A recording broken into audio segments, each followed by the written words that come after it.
boy! Time now for another episode of Mr Nailsin's Wednesday Comics. And of course, this will be dedicated entirely to the Dynamite Comics edition or version, what have you, of Space Ghost! Well, if you're like me, you grew up on silly Saturday morning cartoons. And in the action adventure, most of that was Super Friends and some of the Marvel stuff, and superheroes a lot. Tarzan was in there. Johnny Quest, Flash Gordon showed up here and there. But then Hanna-Barbera had these short characters that were all their own. Of course, Space Ghost would go on to have a second life as a late night talk show host in the 90s. But before all that, he was this sort of Batman in space. And not sort of, that's pretty much what he was. But of course, in these little cartoon adventures, I don't even think they lasted. They might have only been like maybe 15 minutes long or something. But I mean, they were part of an overall package. Then there would be the Herculoids. What else? Mytor, I believe, was another one. Birdman was also a part of this, but I don't really recall Birdman in my youth. In the 90s, of course, in our 20s, and there was all this interest in nostalgia for what we remembered as children.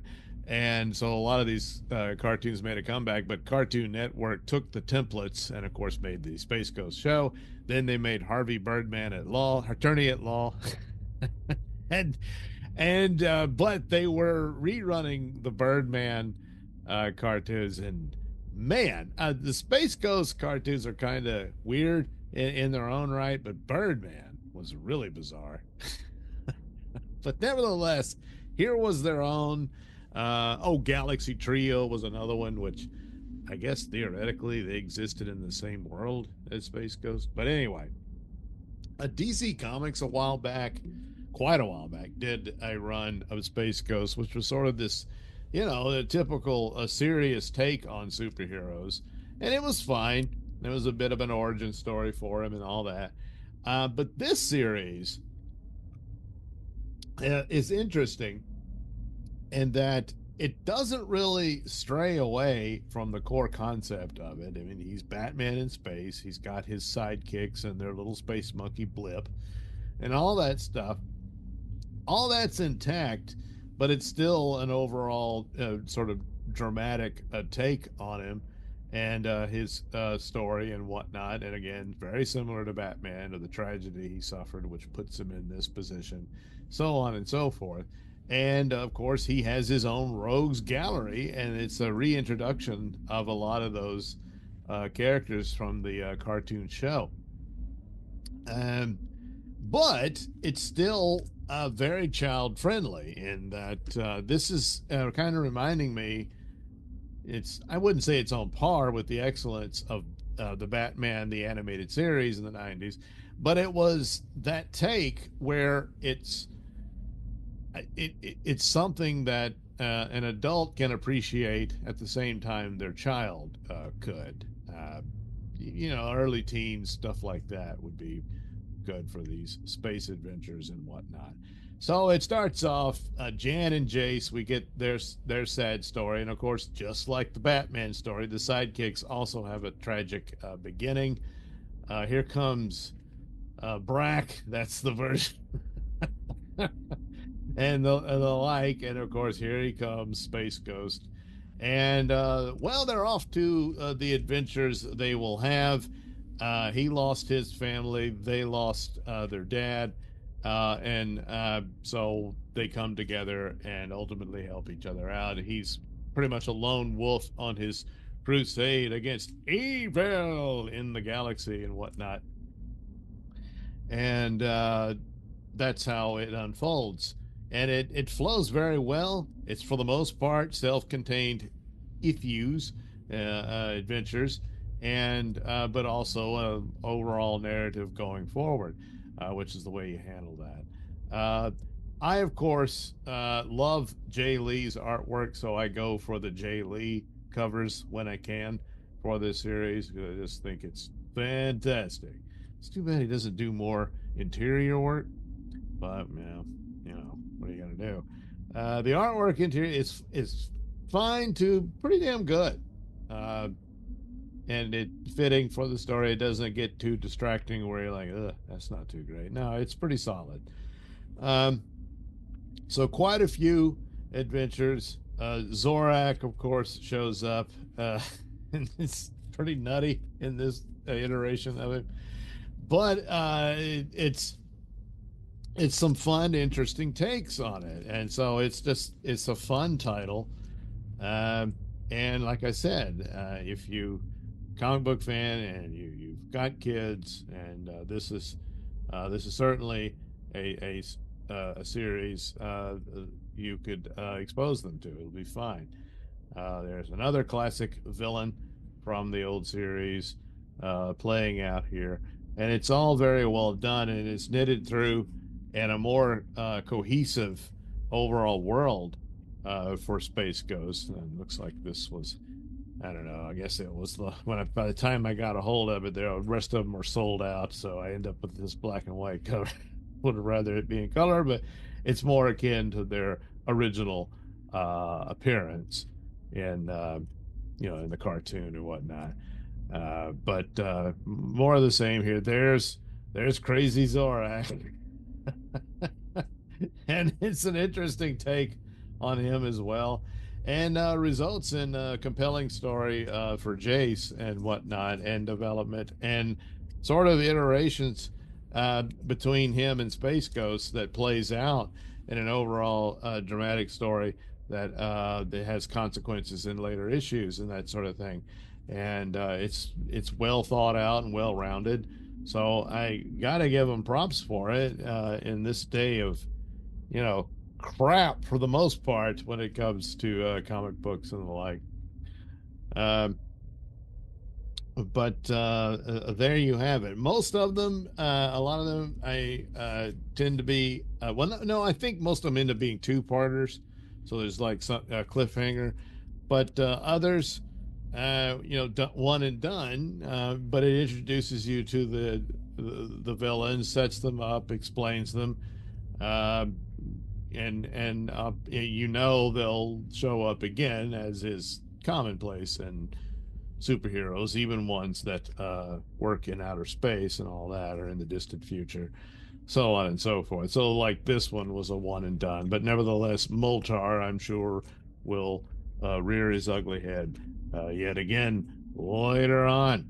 And then you can imagine a lot of these the simplicity of the plots and a breakup of the little cartoon shorts.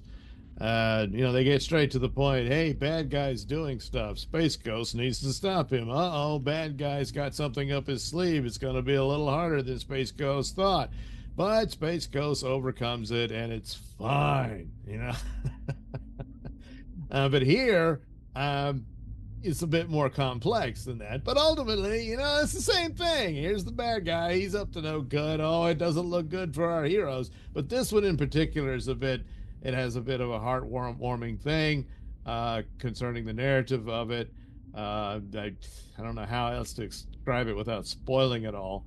But it's one of these that's self-contained, and yet it reveals stuff about the relationship they have with Blip the monkey, and it's kind of sad that it ends the way it does, but it's the only way it could, and that boy, Blip really loves these guys, and he'll do just about anything to save them.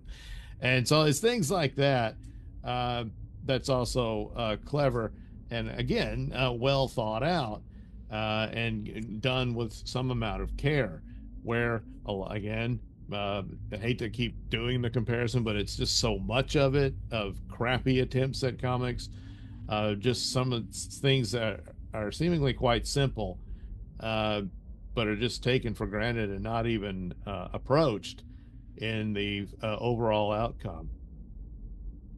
So Metalis shows up, presenting as quite the formidable threat overall in this story, which it gets to the heart of Space Ghost himself and his background story and stuff like that. Once again, another great uh, cover by Jay Lee. Just his whole stylings and whatnot is just.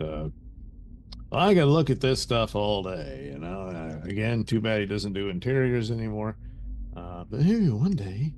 Um, well, once again, this is certainly the one where, you know, Space Ghost and Jace learn a powerful lesson about each other and themselves.